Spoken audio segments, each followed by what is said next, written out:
بسم اللہ الرحمن الرحیم۔ السلام علیکم پیارے دوستو، ملک فارس کے مشہور شہر اصفہان کے سرسبز و شاداب گاؤں میں ایک مجوسی عالم کے گھر بڑی تمناؤں اور دعاؤں کے بعد ایک بچہ پیدا ہوا، لیکن وہ مجوسی بچہ نوجوانی کی دہلیز پر قدم رکھتے ہی حق اور سچ کی تلاش میں گھر سے نکل پڑا۔ وہ تنہا نکل کھڑا ہوا اور صحراؤں، پہاڑوں اور اجنبی ملکوں کی خاک چھانتا رہا۔ اس راہ میں اسے غلامی کے تلخ دور بھی دیکھنے پڑے، آزمائشوں کی آگ میں چلنا پڑا، مگر دل کا چراغ بجھنے نہ پایا۔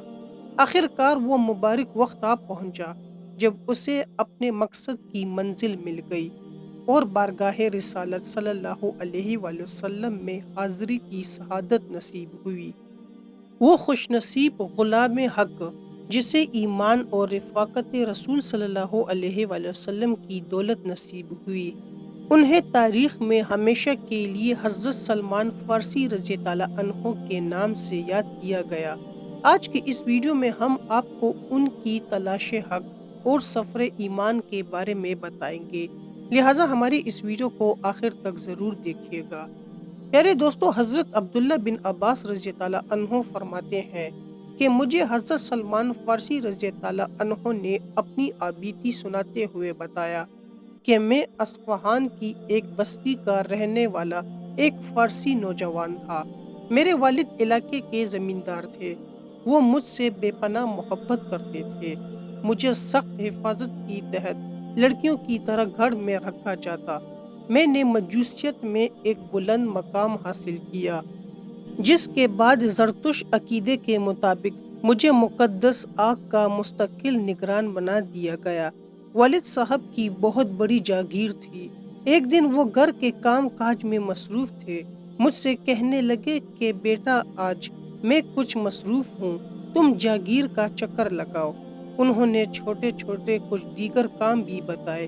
میں ان کے حکم کی تعمیل کے غرض سے باہر نکلا تو میرا گزر عیسائیوں کے ایک گرجا گھر کے پاس سے ہوا۔ وہاں میں نے پہلی بار ان کی عبادت کی آواز سنی۔ کیونکہ میں گھر تک ہی محدود تھا، دیکھنے کی خواہش ہوئی، چنانچہ میں ان کے پاس چلا گیا۔ مجھے ان کی عبادت بہت اچھی لگی اور بے اختیار میری زبان سے یہ نکلا، واللہ یہ اس دین سے بہتر ہے جس پہ ہم ہیں۔ میں غروب آفتاب تک ان کے پاس ہی بیٹھا رہا، نہ جاگیر کی طرف گیا نہ کوئی اور کام کیا۔ میں نے گرجا گھر کے لوگوں سے دریافت کیا کہ اس دین کا اصل کہاں ہے۔ انہوں نے بتایا کہ ملک شام میں۔ پھر میں نے گھر کا رخ کیا جہاں والد پریشان بیٹھے تھے۔ انہوں نے میری تلاش میں چند لوگ بھی بھیج دیے تھے۔ مجھے دیکھتے ہی پوچھا کہ بیٹا، تم کہاں رہ گئے تھے؟ میں نے کہا، ابا جان، میں گرجا کے پاس سے گزر رہا تھا، وہاں عبادت کی آواز سنی تو اندر چلا گیا۔ مجھے ان کی عبادت اچھی لگی، وہاں کافی دیر تک بیٹھا رہا، اس لیے دیر ہو گئی۔ والد نے کہا کہ بیٹے، اس دین میں کوئی خیر نہیں ہے، تمہارا اور تمہارے آباء و اجداد کا دین اس سے بہتر ہے۔ میں نے کہا، ہرگز نہیں، اللہ کی قسم، وہ ہمارے دین سے بالکل بہتر ہے۔ والد صاحب میرے خیالات سے خوفزدہ ہو گئے کہ کہیں میں ان کا دین نہ قبول کر لوں، چنانچہ انہوں نے مجھے گھر میں ہی قید کر کے پاؤں میں بیڑیاں ڈال دی۔ عیسائیوں نے مجھے پیغام بھیجا تو میں نے کہا کہ جب تمہارے پاس شام کے عیسائی تاجروں کا کوئی قافلہ آئے تو مجھے اطلاع دینا۔ جب ان کے پاس شام کے عیسائی تاجروں کا قافلہ آیا تو انہوں نے مجھے اطلاع دی۔ میں نے اپنے پاؤں کی بیڑیاں نکالی اور ان کے ساتھ شام آ گیا۔ شام پہنچ کر میں نے ان سے پوچھا کہ تمہارے دین کو ماننے والوں میں سب سے بہترین شخص کون ہے؟ لوگوں نے کہا، کنیسہ کا پادری۔ میں پادری کے پاس پہنچا اور اس سے کہا کہ میں تمہارا دین سیکھنا چاہتا ہوں، تمہارے ساتھ رہ کر تمہاری خدمت بھی کروں گا اور دین بھی سیکھ لوں گا۔ اس نے مجھے اپنے ساتھ رکھ لیا، لیکن میں نے دیکھا کہ وہ ایک برا آدمی تھا، لوگوں کو صدقے کی ترغیب دیتا۔ جب لوگ صدقے کی چیزیں دیتے تو مسکینوں میں بانٹنے کے بجائے اسے اپنے پاس رکھ لیتا تھا۔ حتیٰ کہ اس نے سونے چاندی کے کئی مٹکے بھر لیے، لیکن پھر جلد ہی اس کا انتقال ہو گیا۔ لوگ اسے دفنانے کے لیے جمع ہوئے تو میں نے ان سے کہا کہ یہ ایک برا انسان تھا، تم لوگوں سے صدقے کی رقم اکٹھی کر کے مساکین کو بانٹنے کی بجائے اپنے پاس جمع کر لیتا تھا۔ لوگوں کو میری بات پر یقین نہیں آیا، لیکن جب میں نے ان سب کو خزانے کی جگہ لے گیا اور اسے کھودا تو وہاں سے سونے چاندی سے بھرے 7 مٹکے برآمد ہوئے، جسے دیکھ کر لوگوں نے کہا کہ ہم اس کی تدفین نہیں کریں گے۔ پھر ان لوگوں نے اسے سولی پر چڑھا کر پتھروں سے ہجم کر دیا۔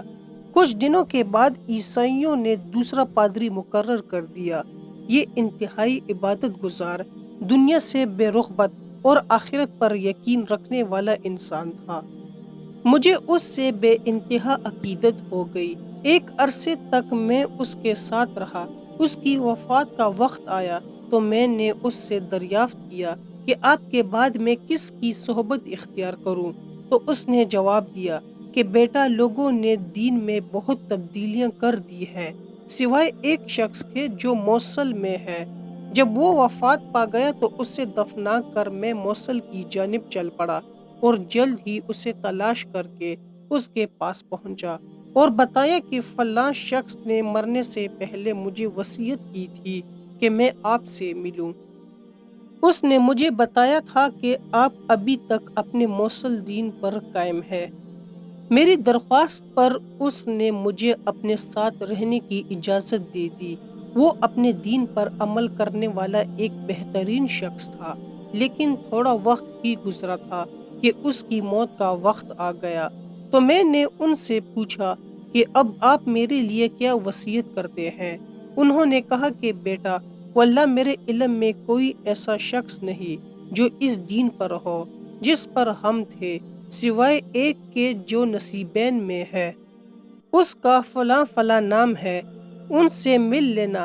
خیر، جب وہ بھی وفات پا گیا تو اسے دفنا کر میں نصیبین والے شخص سے ملا اور انہیں اپنا قصہ سنایا، تو انہوں نے کہا ٹھیک ہے، تم میرے پاس ٹھہرو۔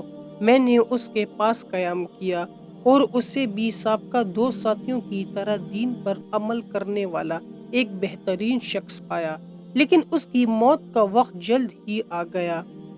موت کے وقت میں نے ان سے پوچھا کہ میرے لیے کیا حکم ہے، اب میں کس کے پاس جاؤں؟ انہوں نے فرمایا کہ اموریہ نامی مقام پر ایک شخص ہے، تم اس سے مل لینا۔ جب وہ بھی وفات پا گیا تو میں اسے دفنا کر اموریہ والے شخص کے پاس چلا گیا اور انہیں سارا واقعہ سنایا۔ انہوں نے کہا کہ تم میرے پاس قیام کر لو۔ میں نے اس شخص کے پاس قیام کیا، وہ نیک آدمی تھا۔ وہاں میں نے کمائی بھی کی، حتیٰ کہ میرے پاس کچھ گائیں اور مال جمع ہو گیا، لیکن پھر اسے بھی موت نے آ گھیرا۔ تو میں نے کہا کہ اب آپ مجھے کس کے پاس بھیجنے کی وصیت کرتے ہیں؟ انہوں نے سرد آہ بھر کر کہا کہ بیٹے، اب میرے علم میں کوئی ایک شخص بھی ایسا نہیں جو ہمارے دین پر ہو اور جس کے پاس میں تمہیں بھیجوں۔ ہاں، اب ایک نبی کے مبعوث ہونے کا وقت قریب ہے جو دین ابراہیم کے ساتھ مبعوث ہوں گے۔ ان کا ظہور عرب کی سرزمین میں ہوگا۔ وہ 2 پہاڑوں کے درمیان والی جگہ کی طرف ہجرت کریں گے جس میں کھجوروں کے باغات ہیں۔ ان کی کچھ ظاہری علامتیں ہوں گی، وہ تحفے قبول کریں گے، صدقہ نہیں کھائیں گے۔ ان کی کندھوں کے درمیان مہر نبوت ہوگی۔ اگر تم میں اتنی طاقت ہے کہ ان سے جا ملو تو ایسا کر گزرنا۔ جب وہ مر گیا تو اس کی موت کے بعد بھی کچھ عرصہ میں اموریہ میں ٹھہرا۔ پھر بنو کلب کے ایک عرب تجارتی قافلے سے میری ملاقات ہوئی۔ میں نے ان سے کہا کہ تم مجھے عرب کی سرزمین تک لے جاؤ، میں اپنی ساری گائیں اور بکریوں کا ریوڑ تمہیں دے دوں گا۔ انہوں نے مجھے ساتھ ملا لیا، حتیٰ کہ قافلہ وادی قرہ تک پہنچا تو ان عربوں نے مجھے ایک یہودی کے ہاتھوں غلام بنا کر فروخت کر دیا۔ میں یہودی کی خدمت کرتا رہا۔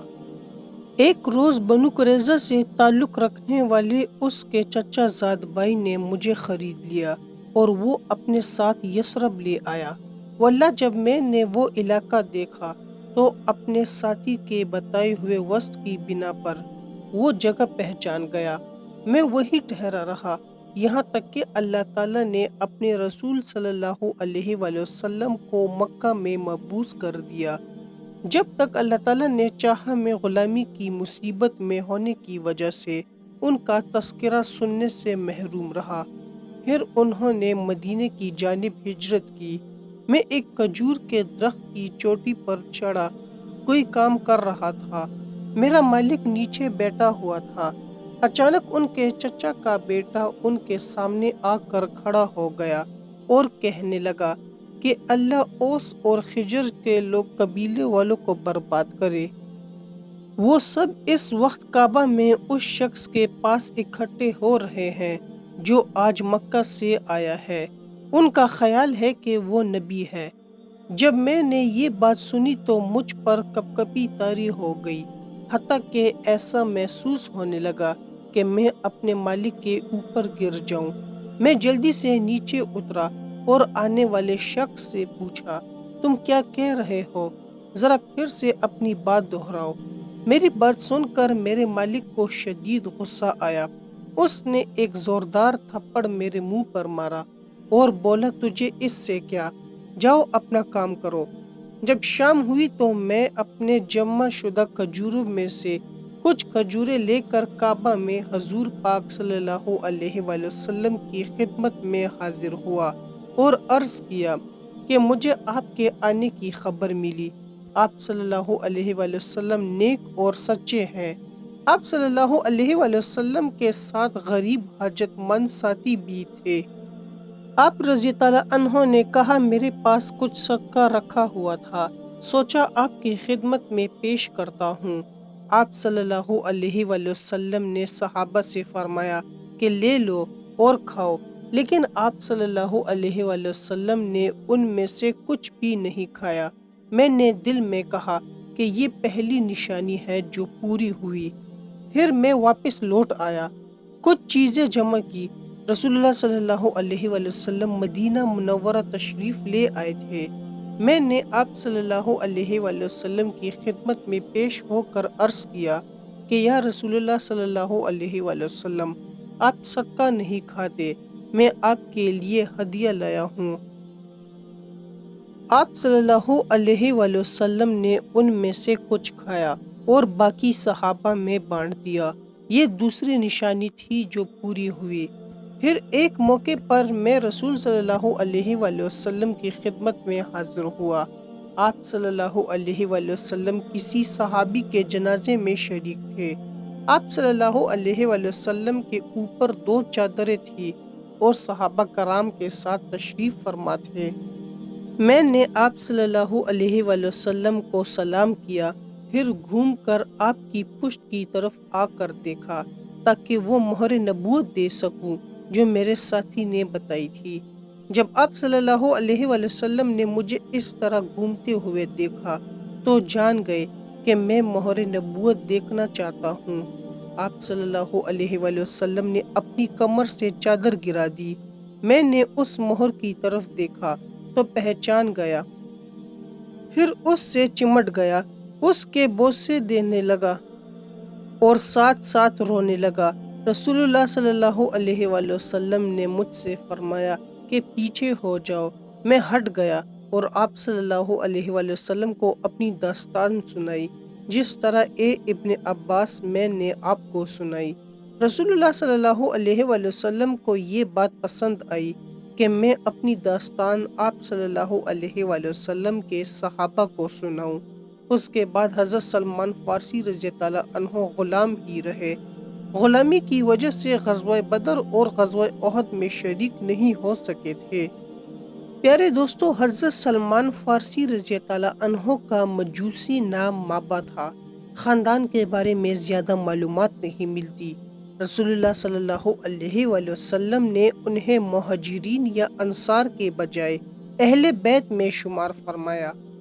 یہ تھی حضرت سلمان فارسی رضی اللہ عنہ کی ایمان افروز داستان، ایک مجوسی عالم کے گھر سے جنم لینے والے بچے کا سفر، جس نے سچ کی تلاش میں غلامی بھی دیکھی، جلا وطنی بھی سہی، اور آخر کار بارگاہ رسالت صلی اللہ علیہ وآلہ وسلم تک پہنچنے کی سعادت پائی۔